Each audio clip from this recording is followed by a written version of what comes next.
اس مہینے میں نبی کریم صلی اللہ علیہ وسلم سے بھی قرآن کریم کے ساتھ تعلق نسبتاً زیادہ منقول ہے، اور یہی صورتحال صحابہ کی بھی تھی اور اسلاف۔ بہت سارے ایسے گھرانے ہوں گے جو رمضان المبارک کی سحری اور افطاری کے لیے پریشان ہوں گے، بہت سارے ایسے مزدور ہوں گے جو رمضان گرمی کے ان روزوں میں روزہ رکھ کر مزدوری نہیں کر سکتے، اور وہ پریشان ہوں گے کہ ہمارا گھر کیسے چلے گا۔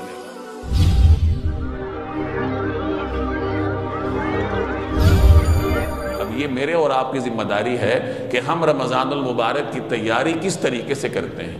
پہلے سے رمضان کی تیاری کرنی پڑے گی۔ اب چند دن باقی ہیں، پھر یہ مبارک مہینہ شروع ہوگا، تو انسان سب سے پہلے اللہ جل جلالہ کی بارگاہ میں توبہ طائب ہو، توبہ کا اہتمام کرے، پہلے سے اپنے آپ کو گناہوں سے پاک کرے، استغفار کا معمول بنائے۔ ابھی سے استغفار کا معمول بنے گا تو رمضان کی مبارک ایام اور مبارک راتوں میں استغفار کر پائیں گے۔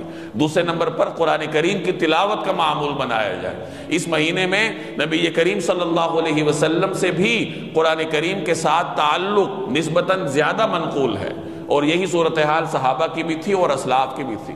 امام مالک بڑے محدث گزرے ہیں، ان کے بارے میں آتا ہے کہ جب رمضان کا مہینہ آتا تھا تو وہ تمام کتابوں کو بند کرتے تھے، لوگوں کے سوالات کے جوابات دینا بند فرما دیتے تھے، اور قرآن کریم کی طرف متوجہ ہوتے تھے، اور مسجد میں ہی زیادہ وقت گزار کر تلاوت فرمایا کرتے تھے۔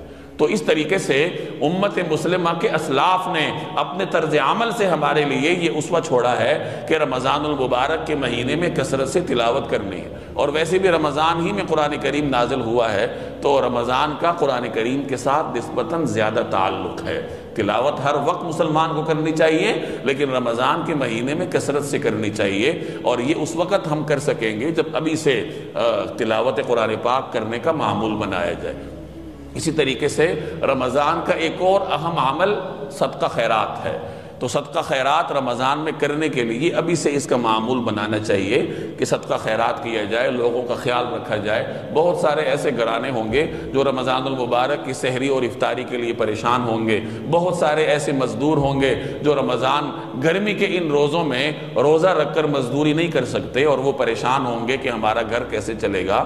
تو آپ زکوٰۃ نکالنے کے لیے رمضان کا انتظار نہ کریں، بلکہ ایسے مزدوروں کو تلاش کریں، صدقہ خیرات کے ذریعے ان کی مدد کر سکتے ہیں تو بہت اچھی بات، ورنہ پھر زکوٰۃ ہی ان کو دے دیں، اس نیت سے دیں کہ یہ رمضان المبارک کے لیے راشن خرید لیں۔ تو توبہ، استغفار، قرآن کریم کی تلاوت اور صدقہ اور خیرات، یہ رمضان کی بنیادی اعمال ہیں، اور رمضان المبارک میں یہ اعمال کثرت سے میں اور آپ اس وقت کر پائیں گے جب ہم ابھی سے ان اعمال کا معمول بنائیں گے۔ تو خدا جانے آئندہ ہماری زندگی میں رمضان آتا ہے یا نہیں آتا، اسی رمضان کو اس طریقے سے گزارے جیسے ہماری زندگی کا آخری رمضان ہے۔ تو پہلے سے اس کی بھرپور طریقے سے تیاری کریں، اور بھرپور اہتمام کے ساتھ جب رمضان کی مبارک ساعات میں داخل ہوں گے تو انشاءاللہ اللہ تبارک و تعالیٰ کی رحمتیں ہم پر بھی نازل ہوں گی۔ اللہ جل جلالہ عمل کرنے کی توفیق دے۔ وما علینا الا البلاغ۔